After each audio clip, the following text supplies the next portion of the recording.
ये कहानी 1978 में इटली से शुरू होती है, जहां विक्रमादित्य उर्फ आदित्य नाम का एक युवा और मशहूर ज्योतिषी रहता है। वो अपनी भविष्यवाणी की सटीकता के लिए जाना जाता है और यहाँ तक कि भारत की प्रधानमंत्री इंदिरा गांधी की हथेली देखकर आपातकाल की भविष्यवाणी कर चुका है। इसके बाद वो रोम भाग जाता है।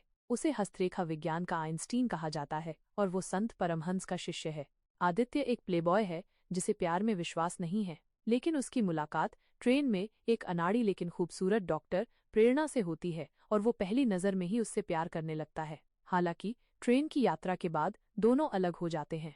एक दिन आदित्य एक महत्वाकांक्षी भारतीय नेता आनंद राजपूत की हथेली पड़ता है। वो भविष्यवाणी करता है कि आनंद कभी राजनीतिज्ञ नहीं बन सकता और उसका भाग्य उसके पिता के व्यवसाय को संभालना है। यह सुनकर आनंद क्रोधित हो जाता है और उसके आदमी आदित्य का पीछा करने लगते हैं। इस दौरान आदित्य का एक्सीडेंट हो जाता है और उसे अस्पताल में भर्ती कराया जाता है, जहां प्रेरणा काम करती है। प्रेरणा उसका इलाज करती है और आदित्य ठीक हो जाता है।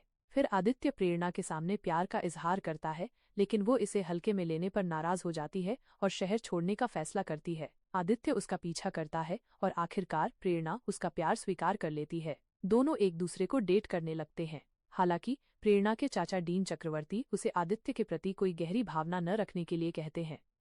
आदित्य और प्रेरणा एक ट्रेन में सफर कर रहे होते हैं। तभी एक अजनबी आदित्य से अपनी बेटी तारा की हथेली पढ़ने के लिए कहता है। तारा एक महत्वाकांक्षी तीरंदाज है, लेकिन आदित्य भविष्यवाणी करता है कि उसका खेलों में कोई भविष्य नहीं है और उसे अपनी पढ़ाई पर ध्यान देना चाहिए। आदित्य की सटीक भविष्यवाणी से लोग हैरान हो जाते हैं और कोच में मौजूद सभी लोग अपनी हथेली दिखाकर अपना भाग्य जानना चाहते हैं। लेकिन आदित्य ज्यादा ध्यान न देते हुए प्रेरणा के साथ ट्रेन से उतर जाता है।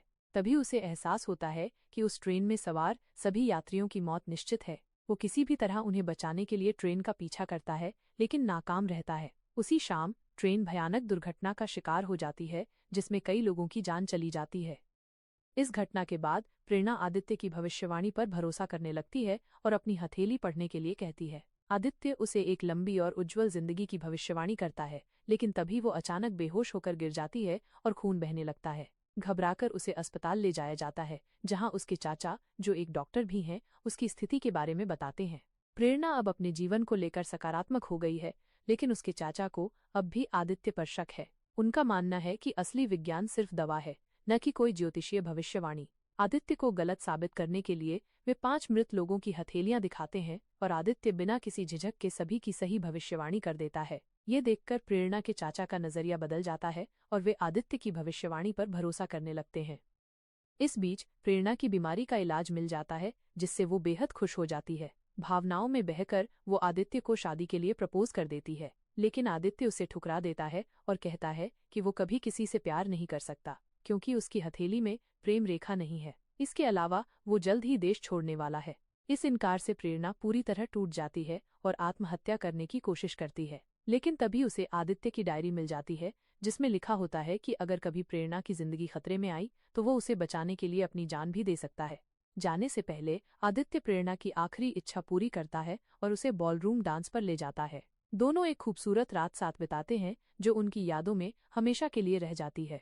इसके बाद प्रेरणा आदित्य की डायरी में एक नोट लिखती है कि अगर ऐसी कोई स्थिति आएगी तो वो अपनी जान देने के लिए तैयार रहेगी। फिर वो जानबूझकर अपनी कार का एक्सीडेंट करवा लेती है और गंभीर हालत में अस्पताल में भर्ती हो जाती है। आदित्य अपनी मां के डांस शो के लिए लंदन में होता है। तभी उसे प्रेरणा की डायरी में लिखा नोट मिलता है। वो तुरंत अस्पताल फोन करता है और उसकी हालत जानकर हैरान रह जाता है। घबराते हुए वो प्रेरणा से जीने की गुजारिश करता है और वादा करता है कि वह जल्द ही उससे मिलने आएगा। इसी दुविधा में उसकी मुलाकात तारा से होती है, जो ट्रेन दुर्घटना में अपना हाथ गंवा चुकी होती है। तारा उससे कहती है, अब जब मेरे पास हथेली नहीं है तो मैं खुद अपना भाग्य लिख सकती हूँ। उसकी ये बात आदित्य को अंदर तक झकझोर देती है और उसे एहसास होता है कि इंसान अपने भाग्य का खुद निर्माता हो सकता है।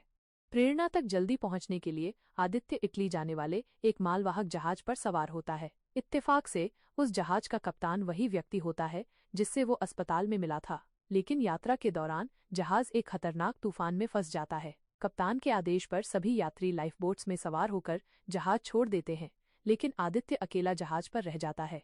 तूफान के बीच फंसे हुए आदित्य जीवन और मृत्यु के बीच संघर्ष करता है। आखिरकार अपनी पूरी ताकत बटोरकर वो एक ऊंचे स्थान पर चढ़ता है और मदद के लिए फ्लेयर गन फायर करता है। कप्तान उसकी तलाश में लौटता है और एक लाइफ बोट लेकर उसे बचा लेता है। जहाज डूब जाता है, लेकिन आदित्य समंदर में तैरते हुए बच जाता है।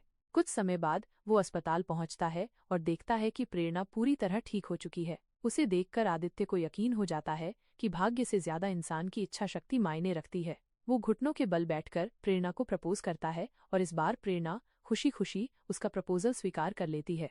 फिल्म का अंत एक प्रेरणादायक मोड़ के साथ होता है। तारा, जो एक हादसे के बाद भी हिम्मत नहीं हारती, पैरा ओलंपिक तीरंदाजी में जीत हासिल करती है। वहीं आदित्य और प्रेरणा अपनी नई जिंदगी की शुरुआत करते हैं। उनकी शादी के खूबसूरत जश्न के साथ कहानी खत्म होती है। ऐसी ही मूवी वीडियोस के लिए हमारे चैनल इट्स ओरिजिनल को सब्सक्राइब करें। धन्यवाद।